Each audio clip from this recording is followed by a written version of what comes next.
Bakıda növbəti böyük söküntü prosesi başlayır. Yasamal rayonu Məhəmməd Xiyabani küçəsində yerləşən fərdi yaşayış evləri söküləcək.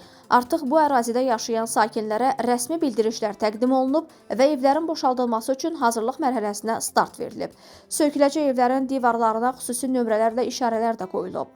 Mövzunu Milli Azad şərh edən Azərbaycan Qiymətləndiricilər Cəmiyyətinin sədri Vüqar Oruc bildirib ki, Nazirlər Kabinetinin qərarına əsasən Yasamal rayon ərazisində kompensasiya məbləği hər kvadrat metr üçün 2700 manat nəzərdə tutulub. Lakin hər bir layihə üzrə müvafiq icra qurumunun satın alma aparmaq hüququ var və qalib gələn şirkət həmin ərazi üzrə kompensasiya məbləğini müəyyən edə bilər.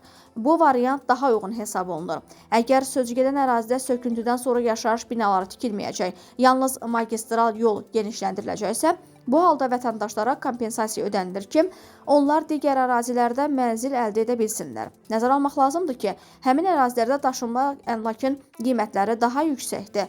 Belə hallarda daha geniş yaşayış sahəsinə görə kompensasiya alan vətəndaşlar mərkəzdən daha uzaq ərazilərdən mənzil almağa məcbur olurlar.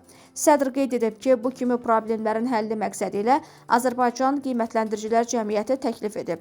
Həmin ərazilərdə yerləşən yeni tikililərin 1 kvadrat metr üzrə bazar dəyəri kompensasiya məbləği kimi müəyyən edilsin. Təbii ki, bu yanaşma yalnız müvafiq icra qurumlarının qərarı ilə mümkün ola bilər. Söküntülərin aparılacağı ərazilərin ətrafında yeni tikililərin bahalaşacağı gözlənilir.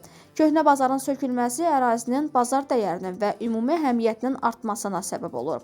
Söküntü aparılan ərazidə əsas artım torpaq sahələrinin qiymətlərində müşahidə olunur. Belə ki, həmin ərazilərdə infrastruktur işləri aparıldıqda, parklar salındıqda və yollar genişləndirildikdə torpaq sahələri azalır. Bu səbəbdən qiymətlər daha sürətlə yüksəlir.